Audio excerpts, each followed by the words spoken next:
सच बोले वाला आज जंजीरों में कैद है। कौम का लीडर आज तन्हाई में बंद है। जुल्म की दीवारें इसके सामने खड़ी है। इंसाफ की राहें क्यों इतनी अंधी पड़ी है। एक आँख में दर्द दिल में हौसला जिंदा है। दुश्मन के हर वार के सामने वो अब भी बंदा है। जेल की सलाखें भी इसको तोड़ न पाए। इसके इरादे को कोई झोंका न पाए। तुम के दिल में आज भी इसका नाम है। हर मज़लूम की ज़ुबान पर इसका बेनाम है।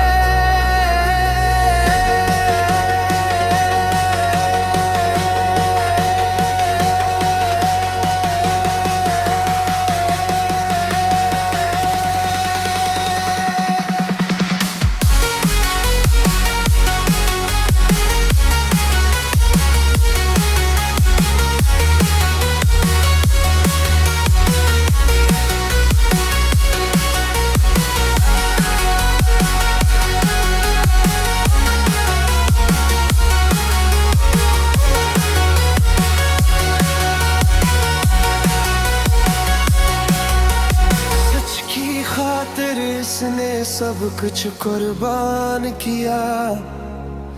ताकत के नशे वालों को उसने हैरान किया। अंधेरों में भी उसने उम्मीद जगाई। डरी हुई कौमें हम पे दिलाई। जुल्म की रात अब ज्यादा की सुबह एक दिन जरूर निकलेगी। काद में रह कर भी वो आजाद है। सच की ताकत से वो आज भी आबाद है।